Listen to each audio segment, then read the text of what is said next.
Assalamualaikum warahmatullahi wabarakatuh. Selamat pagi, selamat siang, selamat malam bagi teman-teman yang menonton video kami kali ini. Sebelumnya perkenalkan, kami dari kelompok 4 Belajar Mandiri, yaitu ada saya sendiri, Galang Aditya, lalu teman saya Ridwan Hadi Utomo, Yani Saputra, Bima Praditya, dan Silma Agnesia. Di sini kami akan menampilkan sebuah konten mengenai belajar mandiri yang menjadi topik utamanya guna untuk memenuhi ujian akhir semester mata kuliah belajar mandiri. Definisi belajar mandiri. Belajar mandiri atau self-directed learning merupakan kesiapan atau kesediaan seseorang untuk belajar secara mandiri atau dapat dengan bantuan orang lain, guna untuk merumuskan tujuan, mengidentifikasi sumber pembelajaran, dan menetapkan strategi pembelajaran yang sesuai dengan tujuan apa yang dipelajarinya. Belajar mandiri ini memiliki dua perspektif. Yang pertama merupakan perspektif yang menekankan ke arah sebuah proses pembelajaran, mulai dari perencanaan hingga evaluasinya secara bertanggung jawab. Yang kedua itu perspektif yang menekankan terhadap karakteristik pribadi peserta didik dalam pembelajaran secara bertanggung jawab dan secara aktif, berinisiatif dalam belajar dan memiliki tujuan yang jelas. Konsep belajar mandiri. Dalam bagian tersebut terdapat dua pokok bahasan yang menjadi fokus utamanya, yaitu self-directed learning atau belajar mandiri dengan learning context. Kita akan bahas dulu yang pertama, yaitu self-directed learning. Dalam self-directed learning ini terdapat dua aspek inti, yaitu personal attributes, dimaksudkan sebagai motivasi belajar yang memiliki rasa tanggung jawab terhadap pembelajaran. Aspek ini harus disertai dengan aspek prior knowledge atau aspek yang sudah memiliki pengetahuan sebelumnya. Dalam tahapan proses pada personal attributes belajar mandiri terdapat tiga proses atau tiga tahap. Yang pertama tahap perencanaan, yang kedua tahap pemantauan, yang ketiga tahap evaluasi. Oke, masuk yang ke tahap perencanaan itu merencanakan aktivitas pada tempat dan waktu di mana peserta didik merasa nyaman untuk belajar, merencanakan komponen belajar yang diinginkan serta menentukan target belajar yang ingin dicapai. Yang tahap kedua ada tahap pemantauan. Peserta didik mengamati dan mengobservasi pembelajaran mereka, memantau dan menganalisis hambatan untuk penyempurnaan proses belajar ke depannya. Yang ketiga itu tahap evaluasi, mengevaluasi pembelajaran dan pengetahuan yang dimiliki, kemudian pendidik memberikan umpan balik atau feedback setelah mengkolaborasikan pengetahuan antar peserta didik untuk mencapai suatu pemahaman yang benar. Pokok bahasan yang selanjutnya yaitu pokok bahasan learning context. Learning context ini lebih kepada faktor lingkungan yang mempengaruhi belajar mandiri. Yang dimaksud dalam aspek ini itu adalah rancangan pengajaran secara jelas, bentuk dan jenis pengajarnya hingga tempat pembelajaran yang berlangsung. Baik, dari dua aspek tersebut, yaitu self-directed learning dan learning context, dapat kita maknai bahwa belajar mandiri memerlukan collaborative learning, baik antar teman atau dengan mengajar untuk membangun umpan balik, guna membangun dan mencapai suatu pemahaman secara benar. Strategi belajar mandiri. Strategi belajar mandiri adalah aktivitas mental yang digunakan individu ketika mereka belajar untuk membantu diri mereka sendiri dalam memperoleh dan mengorganisasikan informasi.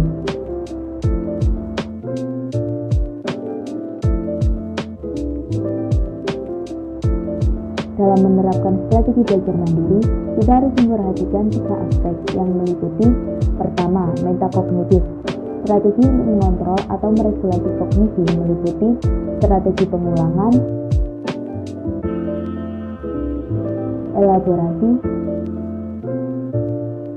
organisasi, serta regulasi metakognitif. Yang kedua ada motivasi. Strategi untuk regulasi motivasi meliputi konsekuensi diri, penyusunan lingkungan, penguasaan diri, kinerja, kemampuan relatif, peningkatan yang relevan, serta ketertarikan pribadi. Dan yang ketiga ada perilaku. Strategi untuk meregulasi perilaku merupakan usaha individu untuk mengontrol sendiri perilaku yang nampak. Regulasi perilaku meliputi regulasi usaha, waktu dan lingkungan, serta pencarian bantuan. Berdasarkan strategi belajar mandiri tersebut, jika peserta didik ingin tujuan belajar yang dimilikinya dapat dicapai secara maksimal, maka peserta didik harus dapat menerapkan strategi belajar tersebut di setiap proses belajarnya. Manfaat belajar mandiri. Pelaksanaan belajar mandiri memberikan manfaat bagi peserta didik dalam pembelajaran, di antaranya: yang pertama, peserta didik dapat belajar sesuai dengan keinginan, harapan, dan motivasinya. Kedua, peserta didik dapat mendalami topik yang penting dengan lebih baik, sehingga akan meningkatkan proses pembelajarannya. Yang ketiga, ada peserta didik dapat merencanakan dan menilai sendiri hasil pembelajarannya.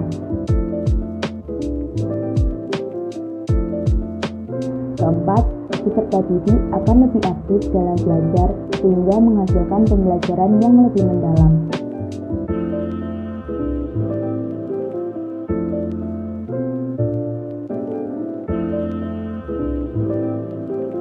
Kelima, peserta didik dapat mengembangkan kemampuan berpikir kritis.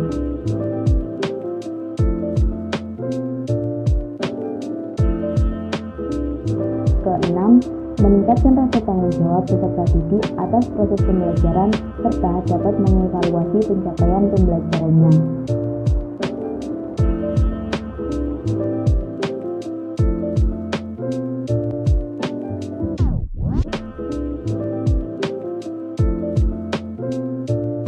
Kemudian ada tahapan pembelajaran mandiri yang terbagi menjadi 6 langkah, diantaranya pre-planning, merupakan kegiatan awal yang dilakukan untuk proses pembelajaran, menciptakan lingkungan belajar yang positif sehingga peserta didik dapat melakukan belajar mandiri dengan baik, mengembangkan rencana pembelajaran, mengidentifikasi aktivitas pembelajaran yang sesuai, melaksanakan kegiatan pembelajaran dan monitoring, mengevaluasi hasil belajar individu agar peserta didik dapat mengetahui kekurangan dan hal yang perlu diperbaiki.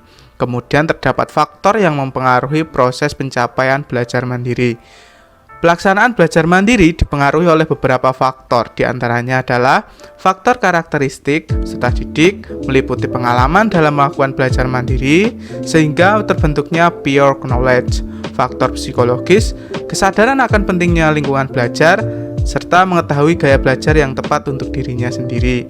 Kemudian terdapat faktor kemampuan self-monitoring, self-management, dan motivasi dari peserta didik dalam belajar mandiri.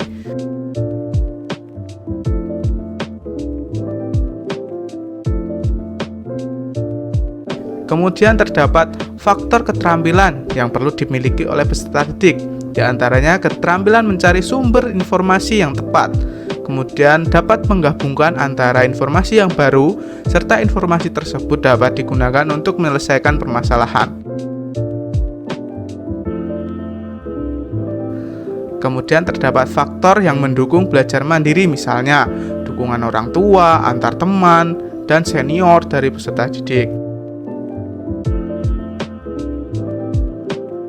Kemudian terdapat faktor yang menghambat belajar mandiri, misalnya mood peserta didik yang tidak stabil, kurangnya motivasi, fasilitas yang kurang memadai, peserta didik yang cepat bosan, kemudian terdapat susahnya beradaptasi dengan pembelajaran, serta susah mengatur waktu dengan baik dikarenakan banyaknya jadwal kegiatan akademik sekolah.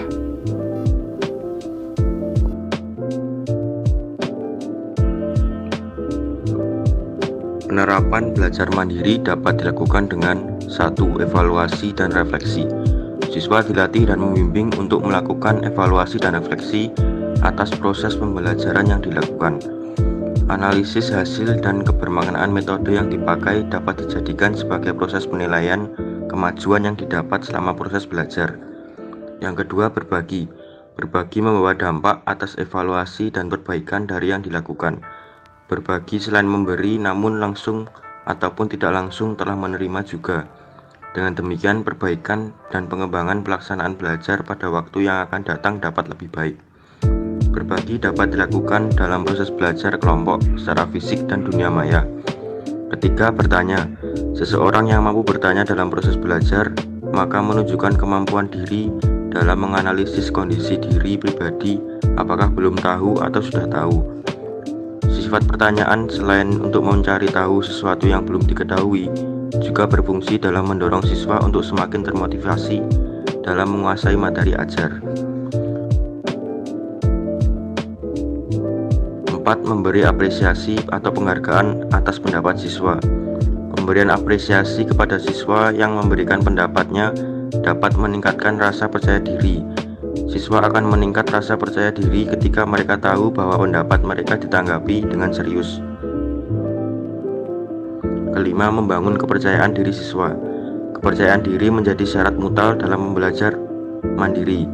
Siswa mandiri akan semakin meningkat ketika kepercayaan diri meningkat. Proses membangun kepercayaan diri dilakukan sejak awal. Disediakan kerangka dasar dalam mengenali dan merekam kemajuan belajar. Keenam, perencanaan diri. Perencanaan yang komprehensif dan dilakukan sendiri oleh siswa akan meningkatkan motivasi belajar. Tujuan pembelajaran secara individu penting untuk dilakukan. Tujuan secara umum yaitu dari keseluruhan proses pembelajaran dan secara khusus pada mata ajar.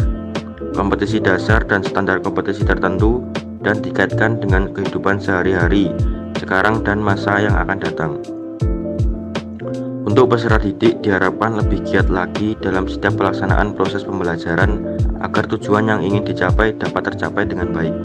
Selain itu, juga lebih diperbanyak tes-tes yang dilakukan agar peserta didik dapat sering berlatih mengerjakan tes tersebut untuk mengukur kemampuan dirinya. Bagi peneliti, diharapkan penelitian ini dapat bermanfaat bagi lembaga yang terkait, masyarakat, dan yang terutama bagi peneliti sendiri. Kemudian dapat menjadi referensi bagi penelitian selanjutnya dalam mengkaji atau memperdalam hal yang sama, yaitu mengenai penerapan metode pembelajaran mandiri yang dilaksanakan di lembaga tersebut. Tanggung jawab pendidik. Pada saat peserta didik melakukan belajar mandiri, diharapkan pendidik selalu siap memberikan bantuan jika peserta didik dalam kesulitan, bisa perorangan, atau dalam satu kelompok sesuai permintaan. Pendidik harus menyediakan materi pembelajaran dan sumber belajar yang diperlukan peserta didik, sehingga tercapai tujuan pembelajaran. Pendidik harus mendorong peserta didik untuk membuat pilihan tentang tujuan yang diinginkan. Pendidik memberikan bimbingan, penyuluhan, dan bantuan kepada peserta didik dalam hal penggunaan sumber belajar agar diperoleh hasil yang lebih baik. Peran institusi dalam belajar mandiri. Adapun peran institusi dalam belajar mandiri antara lain menyediakan waktu yang cukup, melakukan penelitian tentang kecenderungan dan keinginan peserta didik yang mendukung pelaksanaan belajar mandiri. Pendidik menyediakan kesempatan refleksi bagi peserta didik sehingga peserta didik dapat mengetahui kekurangan yang harus diperbaiki ke depannya. Institusi sebaiknya memberikan penghargaan kepada peserta didik yang berprestasi, baik dalam lingkungan institusi maupun di luar institusi. Mempromosikan jaring belajar, pertukaran peserta didik, menyelenggarakan pelatihan staf pengajar